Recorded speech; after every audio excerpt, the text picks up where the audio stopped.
எந்த மீடியத்தில் படிக்க வைக்கிறது குழந்தைய அப்படிங்கிற முடிவு எடுக்கப்பட வேண்டியது பெற்றோர்களால் தான். Parents have to decide in which medium they want to put their children.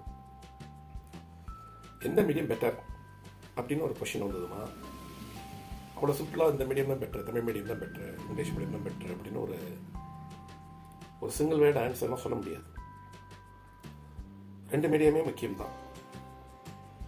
இன்னைக்கு பெரும்பாலான பெற்றோர்கள் தங்களுடைய குழந்தைகளை இங்கிலீஷ் மீடியத்தில் படிக்க வச்சா என்னமோ ஒரு நல்ல ஸ்டேட்டஸ் அப்படிங்கிறது மாதிரி ஒரு மாயை இருக்கிறது. அந்த மாயை சரியானதா தவறானதா அப்படின்னு உள்ள போய் பார்த்தோம்னா அதனுடைய நீட் இருக்குல்ல, இங்கிலீஷ் மீடியம் படிக்கிறதுனால உள்ள அனுகூலங்கள் அதை பார்க்குறாங்க, அதை மட்டும் தான் ஃபோக்கஸ் பண்ணுறாங்க. இங்கிலீஷ் மீடியத்தில் ஏர்லி டேஸ்லேருந்து நம்ம படிக்க வச்சா தான் அவங்க ஒரு கிராஜுவேஷன் போகும்பொழுது எல்லாமே இங்கிலீஷில் இருக்கிறதுனால அது குறிப்பாக அந்த ப்ரொஃபஷனல் டிகிரிஸ், இன்ஜினியரிங், மெடிக்கல் இந்த மாதிரியான விஷயங்கள் தமிழில் இருக்காது, பாடத்திட்டம் ஆங்கிலத்தில் தான் இருக்கும். அதனால் நம்ம ஏர்லி டேஸ்லேருந்து சைல்டுஹுட்லேருந்து இங்கிலீஷ் மீடியத்தில் படிக்க வச்சுட்டா இந்த ஃப்யூச்சர் மெடிக்கலோ இன்ஜினியரிங்கோ படிக்க வச்சோம்னா ஈஸியாக இருக்கும், இல்லைன்னா நம்ம பிள்ளை கஷ்டப்படுவோம் அப்படிங்கிற அந்த ஒரு நோக்கம் மட்டும்தான் இருக்குது பெற்றோர்களுக்கு. அதுக்காக தமிழ் மீடியம் படிக்க வச்சுட்டா அந்த குழந்தை அல்லது ஃபியூச்சரில் அவர் அந்த 2 கோர்ஸ் மட்டும் படிக்க முடியாது, மற்ற கோர்ஸுக்கெல்லாம் போகலாம் அப்படிங்கிற ஒரு அட்வான்ஸ் தான் கூட இல்லை. அவங்களுக்கு you go check with any parent, otherwise go and ask any kid. அது எந்த குழந்தைய பார்த்து ஒரு கொஷின் கேளுங்க, what you want to become in the future அப்படின்னு கேளுங்க. Most of students would reply, I would like to become as a doctor or engineer or IAS. IAS ஒன்று புதிய ட்ரெண்ட் ஒன்று இருக்கு. They want to become an IAS அப்படிங்கிறாங்க. இது அதுவே ஒரு குறிக்கோள், அவங்களுடைய கோல் பூரா அதுவாகவே இருக்குது. ஏன்னா நான் குறிப்பிட்ட அந்த ப்ரொஃபஷனல் டிகிரிஸ் எல்லாமே ஆங்கிலத்தில் தான் இருக்கும். ஈவன் ஐஏஎஸ்ங்கிற ஒரு சர்வீஸ் எக்ஸாமினேஷனாக இருந்தாலும் அது ஒரு அகடமிக் கோர்ஸ் கிடையாது. அந்த சர்வீஸ் எக்ஸாமினேஷன்லேயே இங்கிலீஷ் நாலேஜ் இருந்தால் தான் நீங்கள் எழுத நீங்கள் பாஸ் ஆகலாம் அப்படிங்கிற ஒரு சூழல். இதுதான் நோக்கம். எல்லாமே ஆரம்பிச்ச மேட்ரு பாருங்க. பெற்றோர் பேரண்ட்ஸ் அவங்க ஒரு ப்ராம்ப்டான ஒரு கிளியர் கட்டாக இருக்காங்க. என்ன இருக்காங்கன்னு கேட்டிங்கன்னா, இந்த future my child should not be suffering for it's higher studies அப்படிங்கிறது இருக்காங்க. அதனால தான் இங்கிலீஷ் மீடியம் சேர்க்குறாங்க. இப்போ இந்த வீடியோ உங்களுக்கு ஏதோ தமிழ் மீடியத்தில் பற்றி பேசுகிறீங்களா, இங்கிலீஷ் மீடியத்தில் பற்றி பேசுகிறீங்களா, புரியலையே அப்படின்னு கேட்டிங்கன்னா, தமிழ் மீடியத்தில் உள்ள அனுகூலங்களை நம்ம சொல்கிறோம். தமிழ் மீடியம் படித்தா என்ன அனுகூலங்கள், what are the advantages student studies, ignites studies in Tamil மீடியத்தில் ஆரம்பிக்கும் பொழுது அதுக்கு கிடைக்கும் அனுகூலங்கள். உங்கள் கோலே நீங்கள் திருப்பிக்கலாம். நீங்கள் IAS, IPS, even medical, engineering அது மட்டும்தான் கோலா, வேறு எதுவுமே இல்லையா அப்படின்னு வருது இல்லை. இப்படி பார்க்கும்போது இப்போ ஐஏஎஸ், ஐபிஎஸ் கூட அந்த ப்ரொஃபஷனில் அகடமிக் கோர்ஸ் கிடையாது, அது ஒரு சர்வீஸ் எக்ஸாமினேஷன். அதில் நீங்கள் பார்த்தீங்கன்னா நிறைய பேர் தமிழ் மீடியம் படித்த ஸ்டூடெண்ட்ஸ் பாஸ் ஆகிருக்காங்க. மெடிக்கலில் போயிட்டு யாரும் அச்சீவ் பண்ணல, மெடிக்கல்லையும் அச்சீவ் பண்ணியிருக்காங்க. ஆனால் ஒரு பெர்சன்டேஜெலாம் அந்தளவுக்கு ஒரு இங்கிலீஷ் மீடியம் படித்த ஸ்டூடெண்ட்ஸ் டாக்டர்களாக, மருத்துவர்களாக இருப்பதை விட தமிழ் மீடியம் படித்த மாணவர்கள் மருத்துவர்களாக இருப்பது என்பது குறைவாக இருக்கலாம். அதுக்காக அது சொல்றது சுய அறிவு, எதையும் புரிந்து கொள்ளும் ஒரு தரம், அது பொருந்திய விஷயம். Depending upon the self grasping ability சொல்லப்போனால். தமிழ் மீடியம் படித்த ஸ்டூடெண்ட்ஸ் யாரும் டாக்டர் ஆகலையா அப்படின்னு ஒரு கொஸ்டின் வந்ததுன்னா ஆயிருக்கிறாங்க, நிறைய பேர் ஆயிருக்கிறாங்க. நிறைய ஆங்கிலம் மீடியம் படித்த மாணவர்களை காட்டிலும் எண்ணிக்கையில் குறைவாக இருந்தால் எண்ணற்ற மாணவர்கள் தமிழ் மீடியம் படிச்சுட்டு டாக்டர்ஸ், இன்ஜினியரிங் சொல்ல வேண்டியது நிறைய பேர் இன்ஜினியரிங். அது காரணம் என்னென்னு கேட்டிங்கன்னா, அவங்களுடைய அந்த ஓன் எபிலிட்டி, அவங்களுடைய ஓன் ஸ்ட்ரென்த், கிராஸ்பிங் எபிலிட்டி அது எல்லோருக்கும் வருமா? எல்லோருக்கும் வரணும். அது எப்படி சில பேருக்கு மட்டும் வருது அந்த கிராஸ்பிங் எபிலிட்டி, சில பேருக்கு இல்லையே அப்படின்னு நீங்கள் சயின்டிஃபிக்காக நீங்கள் உள்ளார்ந்து பார்த்தீங்கன்னா, உளவியல் ரீதியாக பார்த்தீங்கன்னா, ஒன்று ஜெனட்டிக் சோர்ஸ், ஒன்று ஜெனட்டிக்காகவே மரபு வழியாகவே சில பேருக்கு சில ஆற்றல் இருக்கும். ஒரு விஷயத்தை எப்படி சொன்னாலும் அதை புரிந்து கொள்ளும் ஆற்றல் இருக்கும். அவன் அன்ஃபார்ச்சுனேட்டாக அவன் தகுந்த ஒரு கல்வி கிடைக்காமல் போய் இருந்திருக்கலாம், அவன் ஆங்கில மீடியம் படிப்பதற்கு வாய்ப்பு இல்லாமல் இருந்திருக்கலாம். அந்த மாதிரியான மாணவர்கள், தமிழ் மீடியம் படித்த மாணவர்கள் அவங்களுடைய 10வது 11வது அதன் பிறகு 12வது வரும் பொழுது அவங்க கொஞ்சம் யோசனை பண்ணுவாங்க, இன் இங்கிலீஷ் மீடியம். அப்படி உள்ள மாணவர்கள் இருக்காங்க.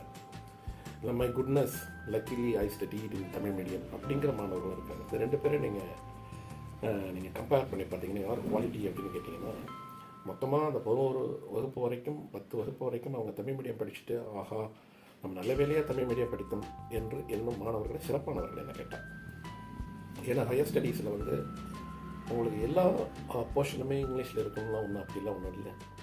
உங்களுக்கு காமர்ஸ், எக்கனாமிக்ஸ், அக்கௌண்டன்சி இதெல்லாம் வந்து தமிழ் மீடியத்தில் எல்லா பல்கலைக்கழகங்களும் தருகின்றன.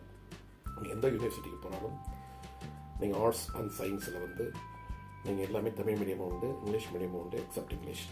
இந்த இங்கிலீஷ் நீங்கள் கூட தமிழ்ங்கிறது ஃபஸ்ட் லாங்குவேஜ் ஒன்று வரும். நீங்கள் ப்ரொஃபஷனல் டிகிரிஸ் வந்துட்டு போனால் தான் பண்ணாங்க. ஈவன் எம்பிஏ, பிபிஏ, எம்பிஏ மாதிரி அந்த அட்மினிஸ்ட்ரேஷன் சம்மந்தப்பட்ட ஸ்டடீஸ் நீங்கள் கூட தமிழ் மீடியம் உண்டு, இங்கிலீஷ் மீடியமும் உண்டு.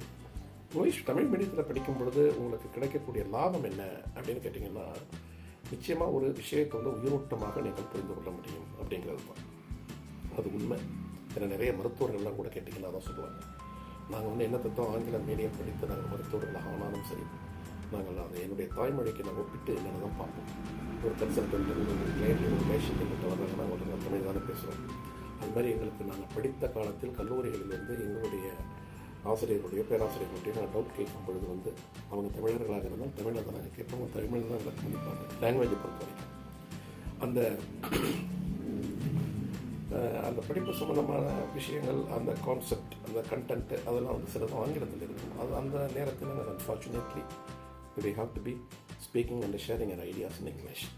மற்றபடி நாங்கள் தமிழில் தான் உரையாடுவோம் அப்படின்னு தான் மிக பிரபல மருத்துவர்கள், நாகையில் பணியாற்றும் பிரபல மருத்துவர்களெல்லாம் நான் பார்த்து சந்தித்த பொழுது சொன்னார்கள்.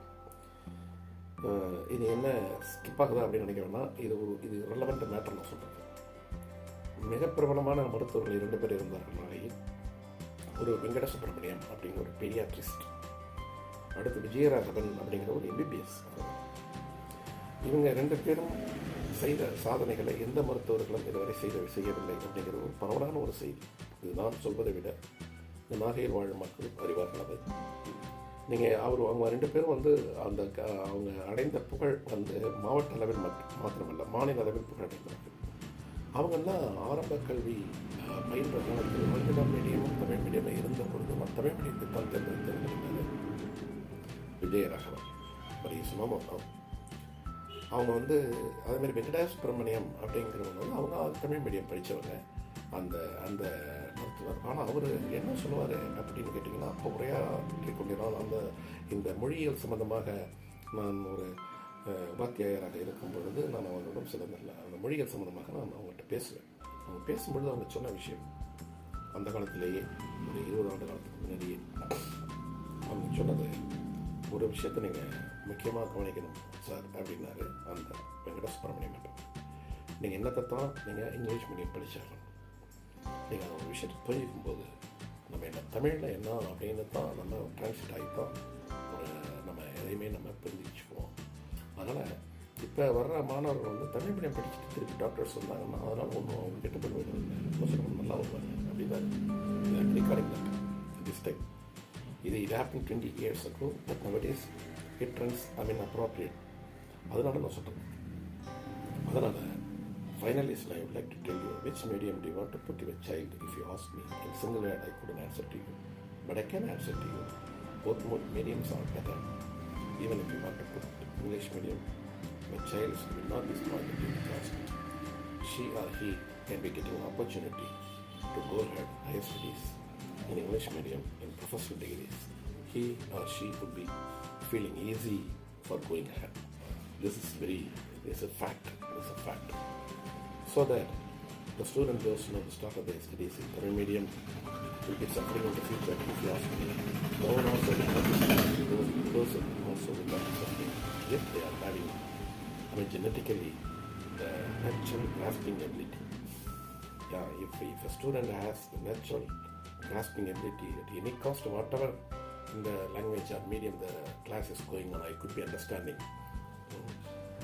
If any student says like that, they are also can be achieved. Okay, we will meet in the next video. Thank you. Bye. Mahendran.